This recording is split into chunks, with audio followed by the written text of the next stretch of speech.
ये लोग कहते थे राम मंदिर के मुद्दे पर अगर फैसला हुआ खून की नदियां बहेंगी। मैं कहता था देखो भाई, कुछ एक मच्छर भी नहीं मरने वाला है, कुछ नहीं होगा।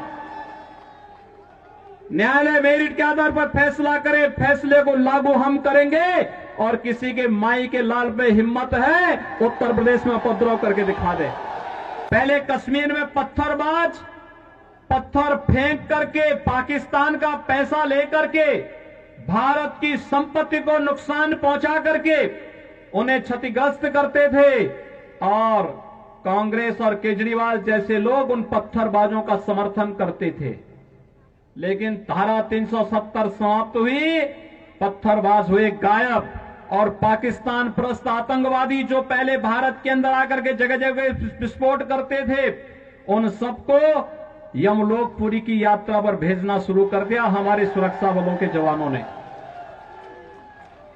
उनको लिए कहा गया कि भाई भारत की धरती तुम्हारे लिए नहीं है, तुम्हारे लिए तो अब बोली नहीं, हमारे सुरक्षा बलों के जवानों की गोली है। अरे गोली खाओ, अपनी यात्रा पर जाओ। कांग्रेस और केजरीवाल इन उपद्रवियों को क्या खिलाते थे? बिरयानी।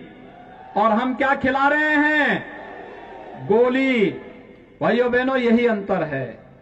भारत माता के प्रति अगर इनके मन में सम्मान होता, आतंकवादियों के सामने, नक्सलवादियों के सामने घुटने नहीं टेकते, पाकिस्तान का खौफ खड़ा नहीं करते। याद करिए, मुंबई पे आतंकी विस्फोट, आतंकी हमला हुआ था और तब कांग्रेस नेतृत्व की सरकार थी। और तब केजरीवाल भी कोई एक एनजीओ चला करके यहां पर जनता को बेवकूफ बनाने का कार्य तब भी करता था। भाइयों बहनों, जब देश की जनभावना थी कि पाकिस्तान पर हमला होना चाहिए, तब कांग्रेस नेतृत्व की सरकार क्या कहती थी कि पाकिस्तान में एटम बम है, कहीं ऐसा ना हो कि भारत पे फेंक दे। लेकिन इस बार आपने देखा होगा, फरवरी माह में जब पुलवामा में हमला होता है, तो मोदी जी ने अगले दिन ही कहा, उन्होंने कहा था, भाइयों बहनों, यही फरवरी का महीना था। और तब 1 वर्ष पहले प्रधानमंत्री मोदी जी ने कहा था कि ये देश की सेना तय करेगी, मूर्ति भी तय करेगी, स्थान भी तय करेगी, और पाकिस्तान ने जो किया है उसको उसकी सजा अवश्य दी जाएगी। और पाकिस्तान के अंदर एयर स्ट्राइक होता है।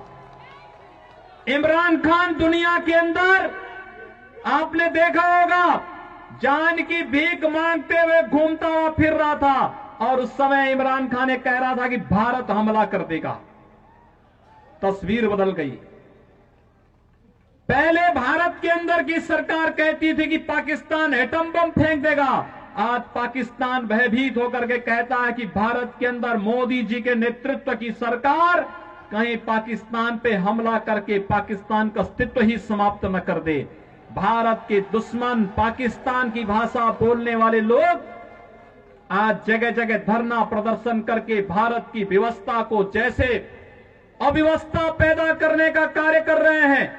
भाइयों बहनों, ये जो धरने नागरिकता कानून के विरोध में जगह जगह किए जा रहे हैं और पाकिस्तान के एक मंत्री के द्वारा केजरीवाल के समर्थन में बयान जारी करना, ये सब कड़ी एक दूसरे के साथ जोड़ता हुआ दिखाई देता है।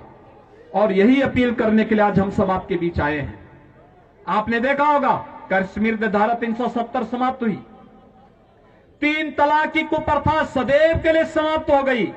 महिला सशक्तिकरण का नारा आज केवल नारा नहीं, ये हकीकत बन चुका है।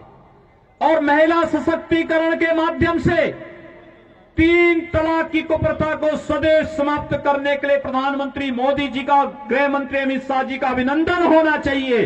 और इस अभिनंदन के लिए आज मैं आपके पास आया हूं कि भाइयों बहनों, यही राष्ट्रीय आकांक्षाएं हैं कि देश में आतंकवाद की प्रतीक, अलगाववाद की प्रतीक, भेदभाव के प्रतीक, इस प्रकार के जितने भी कानून हैं जो भारत में अलगाववाद को पैदा करते हो, विभेद को पैदा करते हो, इन सबको समाप्त करने के लिए जो कदम उठाए जा रहे हैं, उन कदमों की अगली श्रृंखला में ये नागरिकता कानून भी है।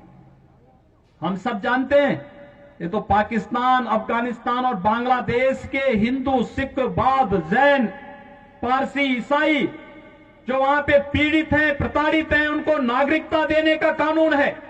ये नागरिकता लेने का कानून नहीं। लेकिन इस सब के बावजूद आप देख रहे होंगे धरना देकर के कैसे भ्रम की स्थिति पैदा करने का प्रयास हो रहा है। ये जानबूझ करके शरारतन देश के माहौल को खराब करने की साजिश का हिस्सा है। जो लोग एक भारत श्रेष्ठ भारत की मोदी जी के इस अभियान का विरोध कर रहे हैं, वही लोग जगह जगह धरना प्रदर्शन करके भारत के खिलाफ वातावरण बनाने का कार्य कर रहे हैं। देश के अंदर अनावश्यक रूप से जनता को गुमराह करने का कार्य कर रहे हैं। और वही लोग हैं जिनके समर्थन में आज पाकिस्तान के मंत्री और पाकिस्तान की सरकार बयान जारी करके अपील कर रही है कि दिल्ली के अंदर मोदी के नेतृत्व में सरकार नहीं आनी चाहिए। उन्हें भय है कि मोदी जी के नेतृत्व की सरकार भारत को दुनिया की महाशक्ति बनाएगी और भारत को दुनिया की महाशक्ति बनने का मतलब पाकिस्तान का इतिहास से नाम समाप्त होना। ये वही लोग हैं, याद करिए, कांग्रेस नेतृत्व का कांग्रेस का एक नेता, कांग्रेस पार्टी के एक नेता के द्वारा सुप्रीम कोर्ट में कहा जाना कि अयोध्या में राम जन्मभूमि का फैसला नहीं होना चाहिए। कांग्रेस के एक नेता ने कहा था ना। और भाइयों बहनों,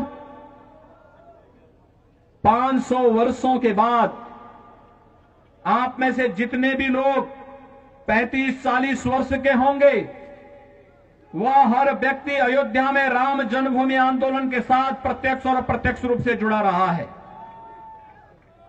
जिनकी उम्र कम है, उनके परिवार का कोई न कोई सदस्य किसी न किसी रूप में इस अभियान के साथ जुड़ा रहा है। कांग्रेस जिस मामले को लटकाती थी, क्योंकि कांग्रेस से पहले अंग्रेजों का शासन था, अंग्रेज भी लटकाते थे। उससे पहले मुगलों का शासन था। मुगल कब चाहता कि भारत के अंदर भारत के गौरव की पुनर्स्थापना हो, लेकिन मोदी जी आए और मोदी जी के आने के दूसरे कार्यकाल में अयोध्या में 500 वर्षों से लटके हुए श्री राम जन्मभूमि से संबंधित मामले का समाधान होता है। आप सबको मैं बधाई देता हूं। अयोध्या में भगवान राम का भव्य मंदिर के निर्माण का मार्ग प्रशस्त हुआ है। अयोध्या में भगवान राम का भव्य मंदिर का निर्माण होने जा रहा है। कोई संदेह किसी को नहीं होना चाहिए। जरा याद करिए, अगर मोदी जी केंद्र में नहीं होते, उत्तर प्रदेश में मोदी जी के आह्वान पर भारतीय जनता पार्टी की सरकार नहीं बनती, तो ये जो धमकी देते थे कि 370 समाप्त करोगे, खून की नदियां बहेंगी, हम कहते थे यार कुछ नहीं होने वाला। ये लोग कहते थे राम मंदिर के मुद्दे पर अगर फैसला हुआ खून की नदियां बहेंगी। मैं कहता था देखो भाई, कुछ एक मच्छर भी नहीं मरने वाला है, कुछ नहीं होगा। न्यायालय मेरिट के आधार पर फैसला करे, फैसले को लागू हम करेंगे। और किसी के माई के लाल पे हिम्मत है उत्तर प्रदेश में उपद्रव करके दिखा दे।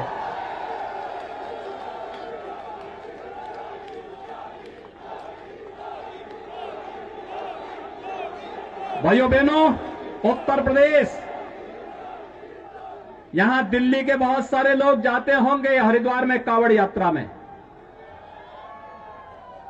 पहले कांवड़ यात्रा में कांग्रेस की सरकार रही हो, कांग्रेस के जितने भी सहयोगी दल है, केजरीवाल के नेतृत्व के जितने भी इनके सहयोगी दल हैं जो इनके लिए वोट मांग रहे हैं, इनकी सरकारें उत्तर प्रदेश में रही हैं।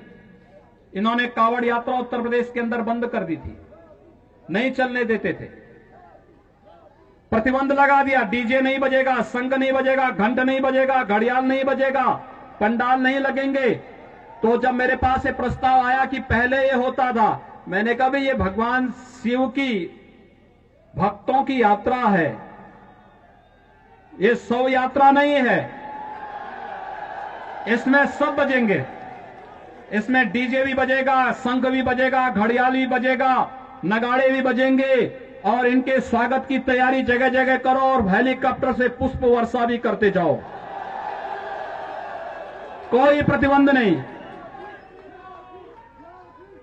लोगों ने कहा कि इतनी बड़ी संख्या में श्रद्धालु आएंगे, दिल्ली से, राजस्थान से, पंजाब से, हरियाणा से, उत्तराखंड से, उत्तर प्रदेश से, अन्य राज्यों से आएंगे, कौन सुरक्षा देगा? अरे हमने कहा ये हमारी जिम्मेदारी है सुरक्षा देना। लोगों ने कहा कि लोग हमला करेंगे, तो हमने एक बात कही भाइयों बहनों, मैंने बात साफ कही। मैंने कहा देखो भाई, भगवान शिव की भक्तों की यात्रा है, कोई व्यवधान डालना चाहता है तो उसको तय करना है। अगर वो व्यवधान डालेगा हम उसको गोली से समझाएंगे, व्यवधान डाल करके दंगा कराएगा तो गोली उसको समझा देगी। और भाइयों बहनों, 4 करोड़ से अधिक श्रद्धालु आते हैं, कहीं भी कोई बाल बांका नहीं होता। बहुत शांतिपूर्ण ढंग से भजन गाते हुए लोग जाते हैं, शिवालयों में जलाभिषेक करते हैं, भारत की आस्था के प्रति अपनी श्रद्धा व्यक्त करते हुए एक भारत श्रेष्ठ भारत के निर्माण के लिए अपने आप को संकल्पित करते हैं। यही तो भारत के अंदर कावड़ यात्रा का महत्व है।